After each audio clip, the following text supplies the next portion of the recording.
दरा शब आचर आगे अहले बीनश सजाए आफरी सद आफरीनश जो दौलत शुद्ध बद खाहा नेहानी सोबे दौलत सराए उम्मेहानी। रसूल আকরাম সাল্লাল্লাহু আলাইহি ওয়াসাল্লামের পদচারণার কারণে উম্মেহানির বাঙ্গাঘর এখন প্রাসাদে পরিণত হয়েছে। আল্লাহু আকবার। রাত্রে যখন 12টা বাজছে, 12টা মানি বুঝেননি, 12টা মানি 11টা 59ও না, 12টা 1 মিনিটও না, বরাবর 12টা মানি কাঁড়া গড়ির কাঁড়া তিনগা এক জায়গায়, তিনগা এক জায়গায়। এই টাইমে দরজার মধ্যে পড়ছে টোকা। রসুল আকরাম সাল্লাল্লাহু আলাইহি ওয়াসাল্লাম ভিতর থেকে সজাগ হয়ে গেছেন, কয় মানান্তা, কে আপনি? বাইরের থেকে আওয়াজ আসতেছে, আসসালাতু আসসালামু আলাইকা ইয়া রাসূলুল্লাহ আনা জিবরাইল। হে আল্লাহর রসুল, আপনার উপরে রহমত শান্তি বর্ষিত হোক, আমি জিবরাইল। রসুল আকরাম সাল্লাল্লাহু আলাইহি ওয়াসাল্লাম বলেন, ভাই জিবরাইল, এই যে বিকাল বেলায় না আপনি একবার আসি গেলেন, আমার সাথে কথা বলি গেলেন, এখন এই মধ্যরাত্রে আবার আসার উদ্দেশ্য কি? জিবরাইল আলাইহিস সালাম কয়, ইয়া রাসূলুল্লাহ, আপনাকে একটু কষ্ট করি, ঘুমের থেকে উঠতে হবে, শোয়ার থেকে উঠতে হবে, একটু দরজাটা খুলি, একটু বাহিরে আসতে হবে।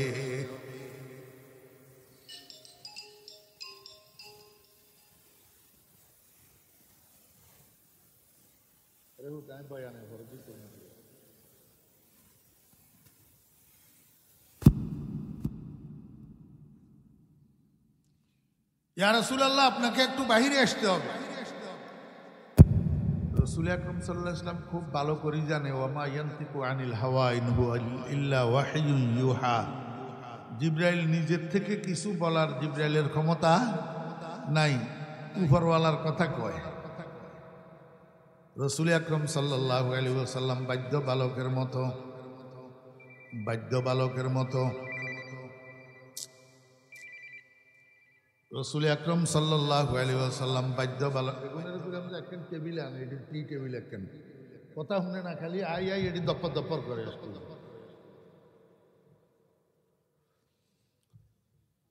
রসুল আকরাম সাল্লাল্লাহু আলাইহি ওয়াসাল্লাম বাধ্য বালকের মতো দরজা খুলি বাইরে আসে, দরজা খুলি বাইরে আসে। এবারে আমরা নতুন অনুমতি লইলি, এবারে যে ফোন করবো ইয়ারে গেলাম, ব্যাগ কলকল দিনে কন্ডে চুরি করতে জানে, রাচ্চা যে আমরা ওয়াজে থাই বুঝে না, সান কি জ্বালানি জ্বালান।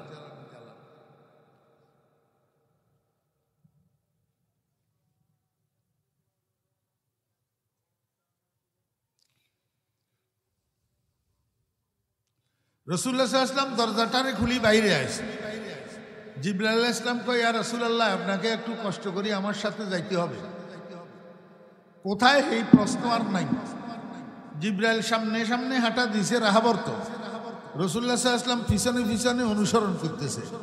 যাইতে যাইতে জিবরাইলে নবীজিরে লইয়া গেলেন খানায়ে কাবার পাশে একটা হাফ ওয়াল, রাউন্ড রাউন্ড একটা কি আছে, হাফ ওয়াল। এই হাফ ওয়ালের ভিতরের জায়গাটাকে হাতিমে কাবা বলে। উপরে মিজাবে রহমত, আপনারা হাজী সাহেব যারা আছেন ওনারা দেখছেন, রাসূলুল্লাহ সাল্লাল্লাহু আলাইহি ওয়াসাল্লামের হাতিমে কাবার মধ্যে নিয়ে ঢুকাইছে। রাসূলুল্লাহ সাল্লাল্লাহু আলাইহি ওয়াসাল্লাম এখানে ঢুকি অবাক, এখানে আগের থেকে মানুষ কতগুলা দাঁড়ায় রয়েছে। আসলে একজনও মানুষ না, বেগুন ফেরেশতা। বেগুন কি ফেরেশতা? ফেরেশতা মানুষের আকৃতি ধারণ করতে পারেনি না পারে না? জিসমুন নূরিয়ুন ইয়াতাশাক্কালু বিআশকালিন মুখতালিফাতিন লা ইয়াকুলু ওয়ালা ইয়াশরাবু ওয়ালা ইয়ালিদু ওয়ালা ইয়াসুনাল্লাহা মা আমারাহুম ওয়া ইয়াফআলুনা মা ইউমারুন। ফেরেশতার সংজ্ঞা, ডেফিনিশন অফ ফেরেশতা। ফেরেশতা কারে কয়? মানুষের আকৃতি ধারণ করতে পারে। বেগুন হেডে খায় রয়েছে, ইজ্ঞার আতিথ্যে স্বর্ণের ডিশ একেন, কি স্বর্ণের ডিশ, স্বর্ণের ডিশের মধ্যে পানি ভর্তি, কেউ কয় জমজমের পানি আর কেউ কয় হাউজে কাউসার। পাশে একটা বাহন দাঁড়ানো সাওয়ারি, নামটা তার বোরাক। দুধের থেকে আরো বেশি সাদা, গলার থেকে উপরের সাইড মানুষের মতো, নিচের দিক চতুষ্পদের মতো। আমার ভাইয়েরা দোস্ত আহবাব, এত দ্রুত গতি সম্পন্ন বাহন এটা, চোখে সামনের দিকে যতটুক দেখে অতটুকের মধ্যে এক কদম দে। রসুল আকরম সাল্লাল্লাহু আলাইহি ওয়াসাল্লাম জিব্রাইলকে জিজ্ঞেস করেন, ভাই জিব্রাইল, এখানে আমাকে কেন নিয়ে আসলেন? এটা কিসের আয়োজন? ওনারা কারা? জিব্রাইল কয়, ইয়া রাসূলুল্লাহ, আপনাকে একটু কষ্ট করি, চিত হইয়া শুইয়া যাইতে হবে। চিত্তই আল্লাহর হাবিব জনাব রাসূলুল্লাহ সাল্লাল্লাহু আলাইহি ওয়াসাল্লাম বাদ্য বালকের মতো জিব্রাইলের কথা মতো চিত হইয়া শুইয়া গেছে। মনোযোগ আছেন? হেমুইরা নেন কিলে, টেবিলে না।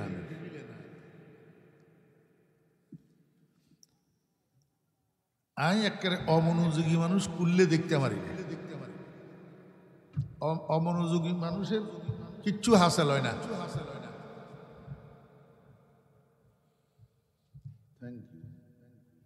এবার একটু সুন্দরত্ব লাগে, আগে ল্যাংড়া ল্যাংড়া মুয়া লাগে না। মনোযোগ আসেনি? রাসূলুল্লাহ সাল্লাল্লাহু আলাইহি ওয়াসাল্লাম শীতই শুয়ে গেছে। জিব্রাইলে কিনলো, এর রাসূলুল্লাহ সাল্লাল্লাহু আলাইহি ওয়াসাল্লামের গলার শুরু আছে না, একখানা নিচের তুন নাভি পর্যন্ত এমনি শাহাদাত আঙ্গুল দিয়ে আট টানে দিছে। কি টানে দিছে? আমার বেরা দোস্ত আহবাব, মানুষের যখন ওপেন হার্ট সার্জারি হয়, সার্জন ডাক্তাররা একটা চাকু ব্যবহার করে বুকটা চিরার জন্য। এই চাকু জিব্রাইল ব্যবহার করলেন, জিব্রাইলের শাহাদাত আঙ্গুল রসুল আকরম সাল্লাল্লাহু আলাইহি ওয়াসাল্লামের সিনার উপরে আঙ্গুল দিয়ে আঁক টানলেন। আর সাথে সাথে রসুল আকরম সাল্লাল্লাহু আলাইহি ওয়াসাল্লামের সিনা মোবারক কাটিয়া দুই ভাগ হইয়া গেছে। কাঠি কয় ভাগ হইছে? গল্পনি না বাস্তব? সাইয়েন কিচ্ছা কাহিনী নি কোন, দুই ভাগ হয়ে গেছে। হাদিসের ভাষায় এই জিনিসটাকে শক্কে সদর বলে। শক্কে সদর, শক্কে সদর, ইংরেজিতে বলে হার্ট সার্জারি। আমার বেরা দোস্ত আহবাব, জিবরাইল আলাইহিস সালাম রাসূল আকরাম সাল্লাল্লাহু আলাইহি ওয়াসাল্লামের সিনার বাম পাশে হাত ঢুকাইয়া নবীজির হাড়টাকে বাহির করে নিয়ে আসছেন, কলবটাকে বাহির করিয়া নি স্বর্ণের তস্তরি এটার মধ্যে রাখছেন। কসলাইয়া সুন্দর করি নবীজির হাড়টাকে ধুইছেন, দুইয়া নিজের হাতে আবার যথাস্থানে নবীজির হাড়টাকে জিবরাইল রিপ্লেস করে দিছে, পুনর্স্থাপন করে দিছে। আমার বেরা দোস্ত আহবাব, এইবার জিবরাইল আলাইহিস সালাম রাসূল আকরাম সাল্লাল্লাহু আলাইহি ওয়াসাল্লামের সিনা মোবারকের দুই দিক থেকে এমনি একটা চাপ দিছে। চাপের লগে হুজুরে পাক সাল্লাল্লাহু আলাইহি ওয়াসাল্লামের কাটা সিনা মোবারকটা আগের মতো জোড়া লাগি গেছে। আধুনিক স্বাস্থ্য বিজ্ঞান যে কসমেটিক সার্জারি আবিষ্কার করছে, সেলাইবিহীন অপারেশন, এটা রাসূল আকরাম সাল্লাল্লাহু আলাইহি ওয়াসাল্লামের শক্তে সদরের উপরে গবেষণা কইরা করছে। জিবরাইল কয়, ইয়া রাসূলুল্লাহ সাল্লাল্লাহু আলাইহি ওয়াসাল্লাম, অপারেশন সাকসেস, এবার আপনি উঠি দাঁড়াইতে পারেন। সরকার দো আলম উঠি দাঁড়াইছেন। জিবরাইল কয়, ইয়া রাসূলুল্লাহ, একটু কষ্ট করি, এই সাওয়ারি এইটার উপরে আরোহণ করুন। রাসূল আকরাম সাল্লাল্লাহু আলাইহি ওয়াসাল্লাম বোরাকের উপরে উঠার জন্য, ইন্না লিল্লাহি ওয়া ইন্না ইলাইহি রাজিউন। চেহারা দেখা না যাক, কিন্তু মাইক তো চলে, কথা শুনেন। রাসূল আকরাম সাল্লাল্লাহু আলাইহি ওয়াসাল্লাম বোরাকের উপরে উঠার জন্য মাত্র এইম নিছেন, মাত্র কি করছেন? এইম নিছেন বোরাকের উপরে উঠার জন্য। রাসূল আকরাম সাল্লাল্লাহু আলাইহি ওয়াসাল্লাম আর উঠতে পারলেন না, বোরাকের ফিটে আর উঠতে পারলেন না। জিবরাইল কয়, ও বোরাক, এটা কি করলি? কার সাথে বেয়াদবি করলি? ওনার জিনস নেই তুই, উনি রহমতুল লিল আলামিন, লাউলা কালামা খালাক্তুল আফলাকের মেজদাক, উনি যদি না হইতেন তুই বোরাক দুনিয়াতে অস্তিত্ব পাইতি না। তোর অস্তিত্বটাও তো ওনার উসিলায় বেয়াদবি কেন করলি? আমার বেয়েরা দোস্ত আবাব, বোরাক বলে জিবরাইলের লগে কথা কয়। বোরাকে কয় বস কেমনে বুঝলেন আপনি? আমি উনাকে চিনি নাই, আমি উনারে ভালো রকম চিনি। জিবরাইল কয় তাহলে বেয়াদবি করলি কেন? বোরাকে কয় বস বেয়াদবির উদ্দেশ্যে গড়িমসি করি নাই, ভয়ে গড়িমসি করছি। জিবরাইলে কয় কিসের ভয়? বোরাকে কয় কিসের ভয় আপনি জানেন না? আল্লাহর কোরআন একটা মহা ভারী জিনিস। কোরআন শরীফ ভারী না হাতলা? ইন্না সানুলকি আলাইকা কাওলান সাকিলা। বোরাকে কয় বস কোরআন শরীফ এমন একটা ভারী জিনিস, যেই জিনিসটাকে বহন করার জন্য আল্লাহ পাক আসমানের অপার করলো, আসমান অপারগতা পেশ করলো, জমিনের অপার করলো, জমিনে অস্বীকৃতি জানাইলো, পাহাড় পর্বতের অপার করলো, পাহাড় পর্বত ভয়ে কাঁপতে শুরু করলো। যেই কোরআন আসমানে গ্রহণ করলো না, জমিনে গ্রহণ করলো না, পাহাড় পর্বতে গ্রহণ করলো না, এই কোরআনটাকে শেষ পর্যন্ত গ্রহণ করলেন উনি। এত ভারী কোরআন যিনি গ্রহণ করলেন না জানি উনার ভার কত। আমার পিঠের উপরে উঠি বসলে আমার অস্তিত্ব ঠিক থাকবে কিনা, নাকি আমি মাটির সাথে মিশে যাব, এই ভয়ে গড়িমসি করছি। ইয়া রাসূলুল্লাহ, যাই হোক আর গড়িমসি করব না, আমার পিঠটাকে নিচু করে দিলাম, আপনি আমার পিঠে আরোহণ করি আমাকে ধন্য করুন। আল্লাহর হাবিব জনাব রাসূলুল্লাহ সাল্লাল্লাহু আলাইহি ওয়াসাল্লাম বোরাকের উপরে উঠে বসলেন। মোটরসাইকেল একটার মধ্যে যাত্রী দুইজন বসলে পিছনের জনের রদিফ কয়। রদিফ আরবিতে কি কয়? রদিফ, ডবল সাওয়ারি।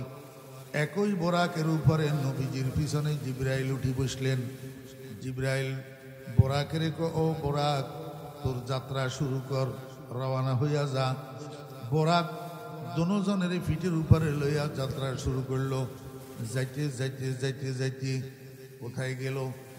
জেরুজালেমের একটা মসজিদ। এই মসজিদের এক নাম মসজিদে আকসা, আরেক নাম বাইতুল মুকাদ্দাস, আরেক নাম বাইতুল মাকদাস। এই মসজিদটা পৃথিবীর ইতিহাসের দ্বিতীয় মসজিদ।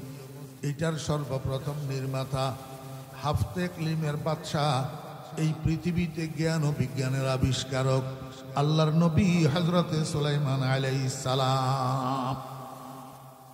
আমার বেরা দোস্ত আবাব, মসজিদে আকসার সামনে যাইয়া দুজন বোরাকের উপর থেকে নেমছে। জিবরাইল আলাইহিস সালাম বোরাকটাকে নিয়ে একটা পিলারের সাথে বাঁধি রেখেছে। নবীজিকে লইয়া জিবরাইল মসজিদে আকসার ভিতরে ঢুকলেন। এখানেও নবীজি অবাক হইয়া গেছেন, ব্যাপারটা কি? এতগুলা মানুষ, গোটা মসজিদ ভর্তি মানুষ, সবাই আবার দণ্ডায়মান, আবার কাতার সোজা করা। নবীজি জিবরাইলের জিজ্ঞাসা করেন, ভাই জিবরাইল, এই আপনি আমাকে কোথায় নিয়ে আসলেন? এটা কোন জায়গা? এই যে এতগুলা মানুষ, ওনারা কারা? এই মধ্যরাত্রিতে ওনারা এখানে কেন আসলেন? সবাই দণ্ডায়মান কেন? কাতার কেন সোজা করা? জিবরাইল আলাইহিস সালাম কয়, ইয়া রাসূলুল্লাহ, চিনতে পারলেন না? এই জায়গাটাই তো এক সময় আপনার কিবলা ছিল। এক সময় আপনার কি ছিল? কিবলা ছিল। এটাকে দেখেন নাই ঠিক, কিন্তু এইটার দিকে মোতাওয়াজ্জু হইয়া নামাজ তো পড়ছেন। ইয়া রাসূলুল্লাহ, এইটা হইল মসজিদে আকসা, হযরত সুলাইমান আলাইহিস সালামের নির্মাণ। এই যে মসজিদ ভর্তি মানুষগুলা দেখতেছেন, ওনারা অন্য কেউ নয়, আল্লাহ পাকের সৃষ্ট আদম সন্তানদের মধ্যে প্রথম ক্লাসের মানুষ, প্রথম ফার্স্ট ক্লাসের মানুষ। আপনার পূর্ববর্তী সমস্ত নবী রসুলগণ ১৬ লক্ষ, উনাদেরকে আল্লাহ পাক এখানে সমাবেত করছেন এই জন্য যে উনারা আপনার পিছনে ২ রাকাত নামাজ পড়বে জামাতের সহিত, সবাই আপনার ইক্তেদা করবে, আপনি হবেন ইমাম। এই জন্য সামনে ইমামতির মুসল্লাটা খালি, আপনার জন্য অপেক্ষা করতেছে। ইয়া রাসূলুল্লাহ, আপনি একটু সামনে যাইয়া ২ রাকাত নামাজের ইমামতি করেন, সরকারে দো আলম জনাবে রাসূলুল্লাহ সাল্লাল্লাহু আলাইহি ওয়াসাল্লাম সামনে যাইয়া ইমামতির মুসল্লায় দাঁড়াইলেন, 2 রাকাত নামাজের ইমামতি করলেন। সমস্ত নবী রাসূলগণ নবীজির পিছনে ইক্তেদা করলেন। আর সেই সুবাদে আল্লাহর হাবিব হইয়া গেলেন ইমামুল আম্বিয়া ওয়াল মুরসালিন। কি হইলেন? खुदा दर सरवरा सरदारी अशदाद, खुदा दर सरवरा सरदारी अशदाद, जेखैले अम्बिया सालारी अशदाद, दरा मस्जिद इमामे अम्बिया शोद, दरा मस्जिद इमामे अम्बिया बुद, सफे पेशी नियारा पेशवाबूद। अल्लाह पाक रब्बुल आलामीन रसूल আকরাম সাল্লাল্লাহু আলাইহি ওয়াসাল্লামের এই ভ্রমণটা শুরু করাইলেন মক্কা শরীফের মসজিদে হারাম থেকে। সুবহানাল্লাযী আসরা বিআবদিহি লাইলাম মিনাল মসজিদিল হারাম ইলাল মসজিদিল আকসা। ভ্রমণটা শুরু হয়েছে কোনখান থেকে? মক্কা শরীফের মসজিদে হারাম থেকে। আমার ভাইরা মুরব্বিয়ানে কেরাম একটু মনোযোগ সহকারে খেয়াল করেন। মসজিদে হারাম থেকে ভ্রমণের শুরু। যাবে কোথায়? লা মকান বায়া স্টফিজ সিদরাতুল মুনতাহা।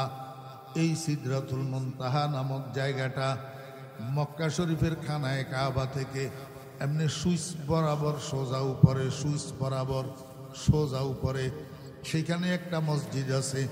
মসজিদে বাইতুল মামুর, ফেরেশতাদের ইবাদতখানা। নিয়মতান্ত্রিকভাবে 5 ওয়াক্ত নামাজের জামাত হয়, কিন্তু আজান হয় মদিনা শরীফের মসজিদে নববীর আজানের সাথে। মসজিদে হারাম থেকে সোজা উপরে। এখন আমার জানার বিষয় হলো আল্লাহ পাক নবীজিকে সিদরাতুল মুনতাহা নিয়ে যাবেন, তাহলে মসজিদে হারাম থেকে সোজা যদি উপরের দিকে উঠাইতেন নবীজির ভ্রমণটা আরো সংক্ষেপ হইত। এত দূরে জেরুজালেম দিয়া ঘুরাইয়া নিলেন কেন? আল্লাহ কয়, বন্ধু, পৃথিবীতে 3টা ভ্রমণ আছে। একটা হইল স্থলভূমিতে ভ্রমণ, আর একটা জলভূমিতে ভ্রমণ, আর একটা হইল আকাশের দিকে ভ্রমণ। এই 3টা ভ্রমণের মধ্যে স্কাই ট্যুর, যেটা আকাশ ভ্রমণ, এটা হইল ক্রিটিক্যাল ভ্রমণ, একটা কঠিন ভ্রমণ। আমি আল্লাহ চাই আপনি এই কঠিন ভ্রমণে রওনা হওয়ার আগে আমার কাছে একটু সাহায্য চান, আমি যেন আপনার ভ্রমণটারে সহজ করে দিই। তো সাহায্য চাইবেন, যে কোন মাধ্যমে সাহায্য চাইবেন? ইয়া আইয়ুহাল্লাযীনা আমানুস্তাঈনু বিস-সাবরি ওয়াস-সালাহ। হে দুনিয়ার ইমানদারগণ, যদি কখনো বিপদে পড়ো, মুসিবতে পড়ো, পয়েন্ট মনোযোগ আছে তো? ইমানদারগণ, যদি বিপদে পড়ো, মুসিবতে পড়ো, জটিল রোগে আক্রান্ত হও, অভাবে পড়ো, ঋণগ্রস্ত হও, কোনো জালেম যদি তোমার উপরে জুলুম করে, অত্যাচার করে, এমত অবস্থায় অধৈর্য হইও না, ধৈর্য ধারণ করবা। এই ধৈর্য ধারণ করা, এইটাও আমার কাছে সাহায্য চাওয়া। আমি কিন্তু ধৈর্য ধারণকারীদেরকে সাহায্য করে থাকি।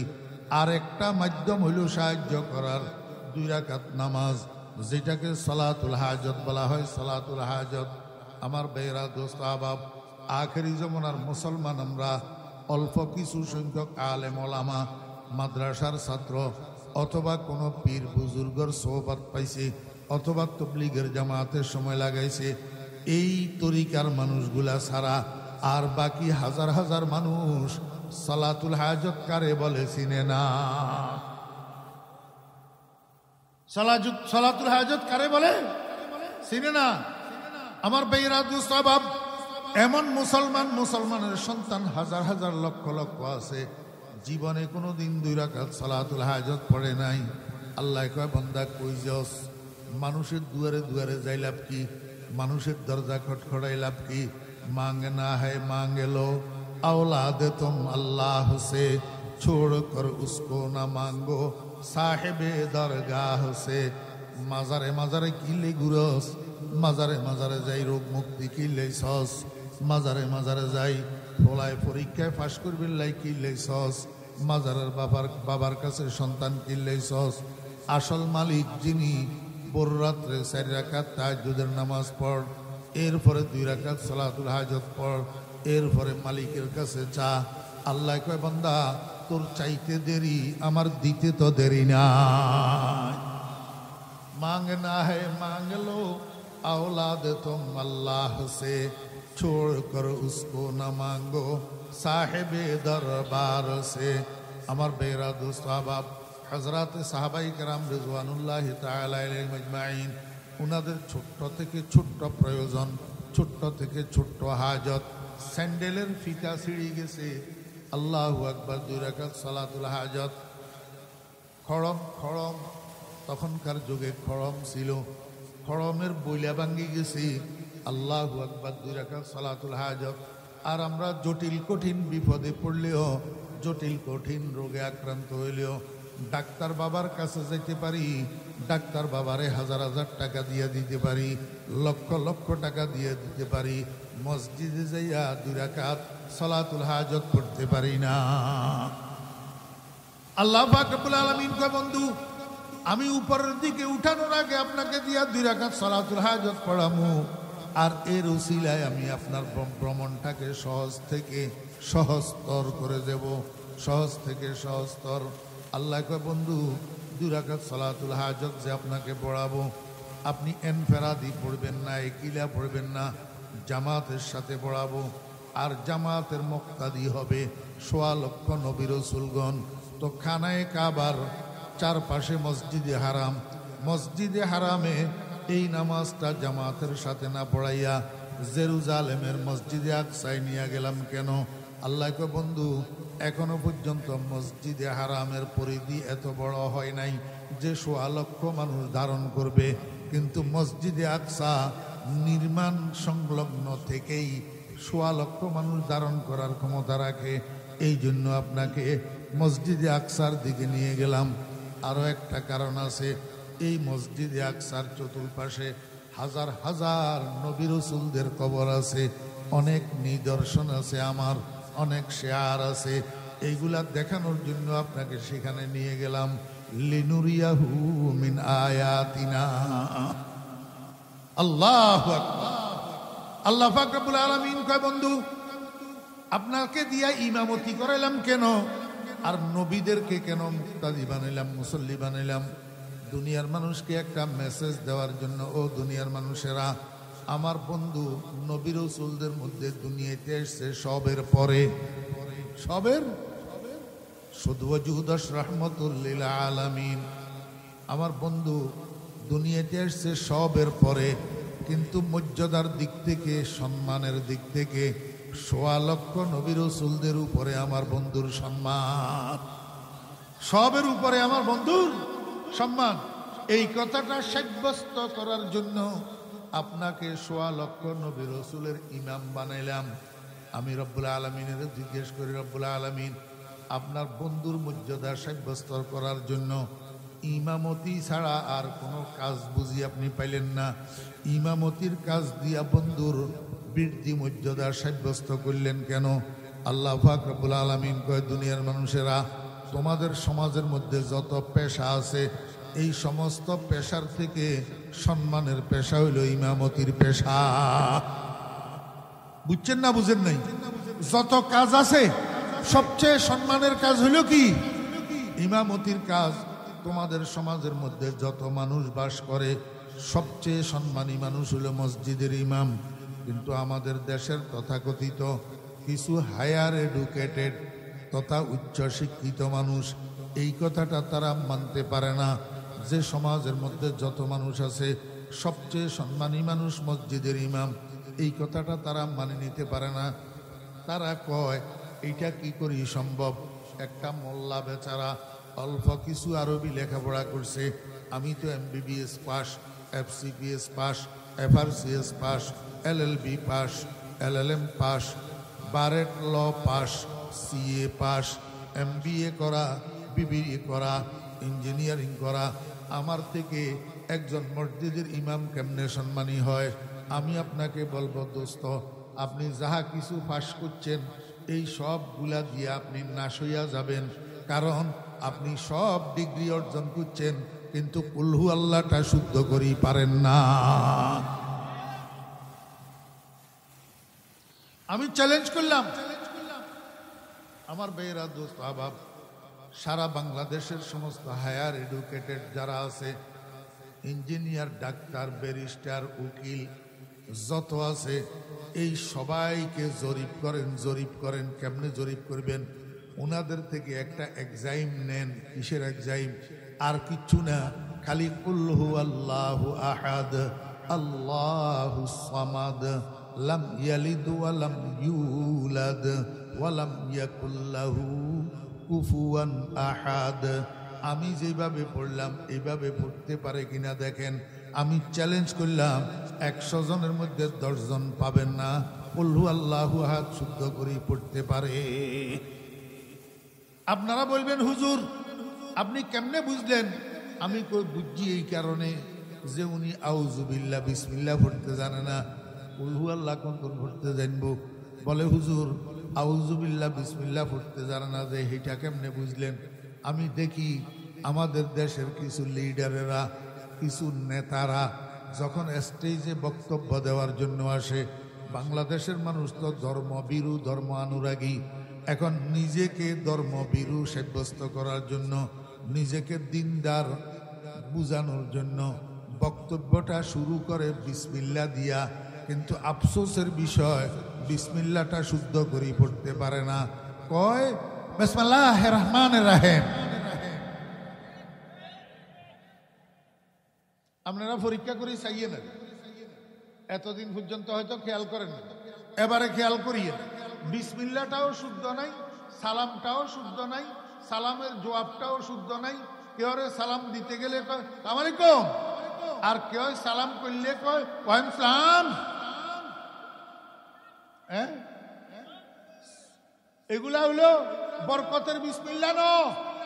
ও দেশের মানুষ, এগুলা আপনাদেরকে আইওয়াশ করা, আইওয়াশ। আপনারা তো বুঝেন না, আপনারা বিসমিল্লাহ শুনি সুরের দলেরে ভোট দিয়া দেন। ব্যাক নো, বালা মানুষও আছে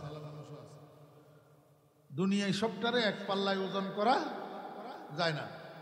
যিনারা ভালো স্বর্ণ, উনাদেরকে আমি বলতেছি না, আমি চোরদেরকে বলতেছি।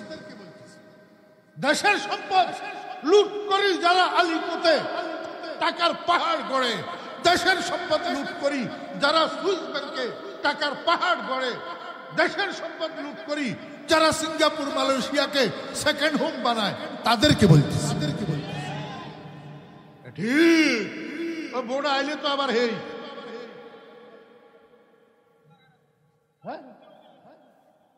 যদি কখনো হয়, আপনি কইছেন না ভোট লাগে না, যদি কখনো হয় ভোট, আপনি হাত ফাঁকাত দিবেন নি ভোট? ওয়াদা। আবার যেই মুলাহি কো দুয়ে লাভ হইল কি?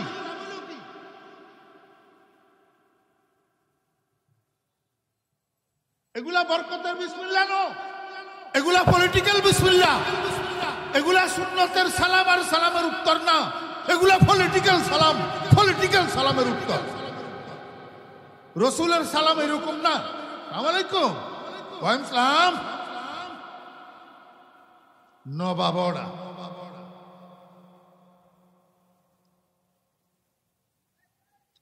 মনোযোগ আছেন? ও মনোযোগ তাই কিনবো, 5 মিনিট আছে।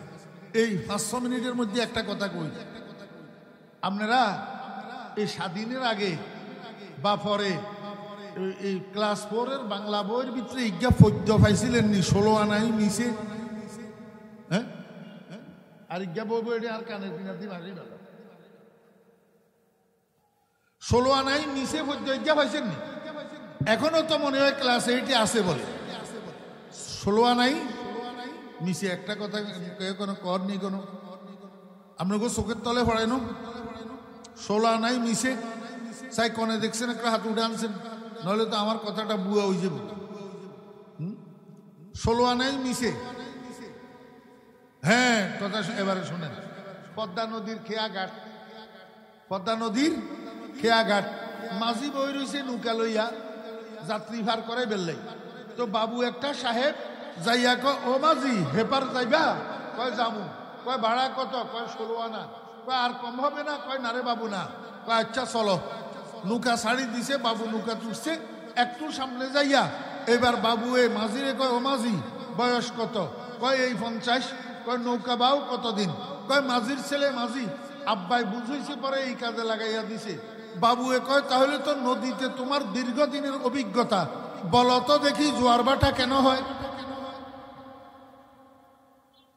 জোয়ার ভাটা চাই এবারে যাতেরা তুলছেন হেতারা কনছেন, এইটার উত্তরে মাঝি কি কইল? পরীক্ষা। একজনেও জানে না, বেগুনে বলে গেছেন। আগে ওসব কি আছে মোদের ভাগ্যে? কনে কয় মাঝি আগে ওসব কি আছে মোদের ভাগ্যে? অর্থাৎ বাবু আমরা লেখাপড়া জানি না, মূর্খ মানুষ। জোয়ারের সময় বুইঠা কেমনে ধরা লাগে সেটা জানি, বাটার সময় বুইঠা কেমনে ধরা লাগে সেটা জানি, কিন্তু জোয়ার বাটা কেন এইটা তো জানি না। বাবু কয় বোকা মাঝি, এতদিন নদীতে থাকিস, জোয়ার বাটা কেন হয় জানিস না? তোর জীবনের চারা নাই নিচে। মাঝি মনে করছে বুঝি স্যারে না, বুঝি ভাড়া কমি যার। কয় বাবু আর কমাইয়েন না, 12 আনা না হইলে আমার পোষাবে না। আর একটু সামনে গেছে, এইবার বাবু এ মাঝিরে কয় মাঝি বলো তো দেখি চন্দ্র সূর্যে গ্রহণ লাগে কেন? মাঝি কয় আগে ওসব কি আছে মোদের ভাগ্যে? আমার ভাইরা, এবার বাবু এ কয় মাঝি এতদিন নদীতে থাকিস, চন্দ্র সূর্যে গ্রহণ লাগে কেন জানিস না? তোর জীবনের আটা নাই নিচে। এখন মাঝি এ কয় বাবু আপনার পাও ধরি, আর কমাইয়েন না, আটানা না হইলে আমার কোনোভাবেই পোষাবে না। এমনি কথা ন কইতে ঈশান কোনা ছিলেন এই পশ্চিম উত্তর কোণ, এই কোনা, এইটার মধ্যে মেঘ দিচ্ছে, কালা কুসকুসে মেঘ। মাঝিরা জোয়ার ভাটা কেন এইটা যদিও না জানে, কিন্তু কোন মেঘে কোন ধরনের বৃষ্টি আর বাতাস হয় অভিজ্ঞতার আলোকে ঠিকই বলতে পারে। আজকে মাঝি দেখতেছে অল্প কয়েক মিনিটের মধ্যে এই মেঘগুলা উপরের দিকে উঠলে প্রচন্ড গতিতে তুফানের বাতাস প্রবাহিত হবে। এই নৌকা আজকে আর পদ্মার পাড়ে যাবে না, মাঝ নদীতে উল্টাইয়া যাবে। এখন মাঝি কয় বাবু সাঁতার জানেন কিনা? বাবু এ কয় না রে মাঝি, সাঁতার তো জানি না। মাঝি কয় বাবু এই পর্যন্ত যত বিজ্ঞান শিখছেন, এতক্ষণ পর্যন্ত যত বিজ্ঞান নিয়ে আমার সাথে পণ্ডিতি করছেন, আমি যদিও আপনার বিজ্ঞান জানি না, কিন্তু পদ্মা নদীর সাঁতার ঠিক মতো জানি। নৌকা উল্টিবে কোনো সন্দেহ নাই, আমি আল্লাহর রহমতের উপরে ভরসা করি, সাঁতরাইয়া কিনারায় যেতে পারবো আশা করতেছি। কিন্তু আপনি যত বিজ্ঞান শিখছেন, পদ্মা নদীর সাঁতার জানা না থাকার কারণে সব বিজ্ঞান লইয়া আজকে পদ্মার তলায় যাইতে হবে। আল্লাহর হাবিব জনাব রাসূলুল্লাহ সাল্লাল্লাহু আলাইহি ওয়াসাল্লাম হযরত আবু যর গিফারি রাদিয়াল্লাহু আনহুকে ডাকিয়া কয় ও আবু যর, জাদ্দিদিস সাফিনাতা ফাইন্নাল বাহরা আমিক ওয়া খুযিজ জাদা কামিলান ফাইন্নাস সাফরা বুঈদ। ও আবু যর, মৌত সাগর বড় ভয়াবহ সাগর, বড় প্রশস্ত সাগর, বড় ঢেউপূর্ণ সাগর। তুমি তোমার ইমানের বাঙ্গা নৌকা লইয়া মৌত সাগর পাড়ি দিতে পারবা না। এই জন্য ইমানকে প্রতিনিয়ত নবায়ন করো। আর রাস্তার দূরত্ব হিসাবে সাথে রসদ গ্রহণ করো, না হলে রাস্তায় যাইয়া আটকে যাইবা, বুকা থাকতে হবে। আমার বেয়েরা দোস্ত আবাব, এই মাঝি বাবুরে কি বুঝাইল? ও বাবু, যত কিছু শিখেন সাথে পদ্মা নদীর সাঁতার শিখেন। যেহেতু আপনার বাড়িতে আসা যাওয়া করতে আপনাকে পদ্মা নদী পার হইতে হবে, পদ্মার সাঁতার আপনাকে জানতে হবে। ও ভাইয়েরা দোস্ত আবাব, যত ইংরেজি শিখেন, যত উচ্চ শিক্ষা লাভ করেন, যত পণ্ডিতি করেন, কিন্তু সাথে কুলহু আল্লাহটাও তো শুদ্ধ করার দরকার ছিল, জানাজার নামাজের দোয়াটাও তো শিখার দরকার ছিল, বিতিরের নামাজের দোয়ায় কোনোটাও তো শিখার দরকার ছিল, ফরজ গোসলের মধ্যে গোসলে কয় ফরজ এটাও তো জানার দরকার ছিল, নামাজের মধ্যে বাইরে ভিতরে কয় ফরজ, নামাজ ভঙ্গের কারণ কয়টি এটাও তো আপনার জানার দরকার ছিল। ও আমার বৈজ্ঞানিক ভাইয়েরা, ডাক্তার ভাইয়েরা, ইঞ্জিনিয়ার ভাইয়েরা, যত কিছু শিখছেন, যেটার কারণে মোল্লা আপনার চোখে লাগে না, মোল্লারে সর্বসম্মানী মানতে আপনি পারেন না, কিন্তু মনে রাখিয়েন এই সবগুলা লইয়া আপনাকে জাহান্নামের তলায় যাইতে হবে কুল হু আল্লাহ শুদ্ধ না করার কারণে। কি বুঝলেন? সমাজে সবচেয়ে সম্মানী মানুষকে মসজিদের, মনে কষ্ট গেলে মাফ করে দিয়েন, নাকি মসজিদ কমিটির সভাপতি, নাকি মসজিদ কমিটির সেক্রেটারি, নাকি মসজিদের ক্যাশিয়ার? আমার বেহরা দোস্ত আবাব, খবরদার, মসজিদ কমিটির সভাপতি, সেক্রেটারি, ক্যাশিয়ার, মসজিদ কমিটির সদস্য হইয়া নিজেকে তাল গাছ মনে করিয়েন না, বট গাছ মনে করিয়েন না। মসজিদের মধ্যে যাইয়া মুসল্লিদের সাথে তাফালিং করিয়েন না, মাতাব্বরি করিয়েন না। ইমাম মুয়াজ্জিনের সাথে গরু ছাগলের মতো ব্যবহার করবেন না। ইমাম মুয়াজ্জিনের সাথে তুচ্ছতাচ্ছিল্য ব্যবহার করবেন না। যদি এমন করেন, এমন সভাপতিগিরি, সেক্রেটারিগিরি কিয়ামতের ময়দানে মুখের উপরে মারা হবে। মসজিদ কমিটির সভাপতি হবেন, সেক্রেটারি হবেন, সদস্য হবেন, ক্যাশিয়ার হবেন, নিজেকে মসজিদের খাদেম মনে করবেন, মুসল্লিদের খাদেম মনে করবেন, ইমাম মুয়াজ্জিনের খাদেম মনে করবেন। তবেই ইনশাআল্লাহ এই পদ আপনার জন্য কিয়ামতের ময়দানে নাজাতের উসিলা হবে। এখন তো তাই না? কিরে ভাই, এ এক কেনা আঘাত দিয়ে না ইমাম সাহেব আল্লাহু আকবার কইছে আর তুই আপনি হাত উঠেছেন। ইমাম সাহেব আল্লাহু আকবার কইছে আর আপনি উঠতেছেন। ইমাম সাহেব সামি আল্লাহু লিমান হামিদা কইছে আর আপনি উঠতে নিতুন সোজা হইছেন। মানে ইমাম আগে আগে আপনি ভিসে ভিসে আপনার নামাজান শেষ হয়েছে আর কিছুক্ষণ পরে এবারে আপনি ইমামের কান্দে উঠে গেলেন। কি যদি এত যোগ্যতা হয় আপনার, তাহলে আপনি ইমামের আগে আগে লেফট রাইট করেন না। ইমামের আগে আগে সাইফ হারেননি আপনি। আল্লাহু আকবার। রাসূল আকরাম সাল্লাল্লাহু আলাইহি ওয়াসাল্লামকে দিয়া আল্লাহ পাক ইমামতি করাইয়া দুনিয়ার মানুষকে মেসেজ দিলেন, ও দুনিয়ার মানুষেরা, সবচেয়ে সম্মানের পেশা ইমামতির পেশা। সবচেয়ে সম্মানী মানুষ মসজিদের ইমাম। আর সামনের দিকে আর আগাইতাম তো হাইলাম না, ইয়া করতাম।